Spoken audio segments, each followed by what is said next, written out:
Kaixo neska mutilak, hau da Gazteon kazetaren bideobloga. Ezagutzen alduzu zer den World Record Guinness? Bai, gaur munduko errekorra ekartzen dizuet.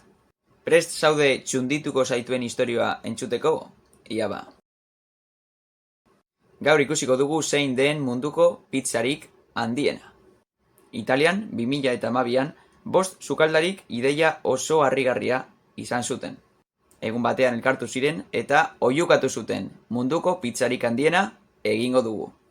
Eta arrakasta handiz egin zuten. Otavia izenarekin ezagunaz, glutenik gabeko pizza erraldoia egin zuten. 1261 metro karratuko pizza egin zuten. Hauek izan ziren osagaiak eta kantitateak. 9.000 kilo irina, 4.000 kilo gazta eta 4.000 kilo tomate. 48 orduz lan egin zuten eta behin bukatzean mundu osoak txalotu zuen. Janariarekin lotuta hainbat mundu errekord daude. Zenbat hamburguesa jan aldituzun minutu batean, zenbat egunez egon zaitezke izoskia jaten, edota zein den munduko platerrik pikanteena. Eta noski ikusi duguna munduko pizzarik handiena.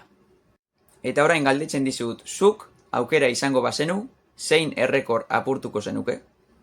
Urtero 100 pertsona zehatzen dira errekor hauek apurtzen. Eta apurtzen badituzte World Record Guinness liburuan agertuko dira. Egia esan da, nahiko interesgarria izango litzateke munduko errekor bat apurtzea eta zure argazkia bertan agertzea.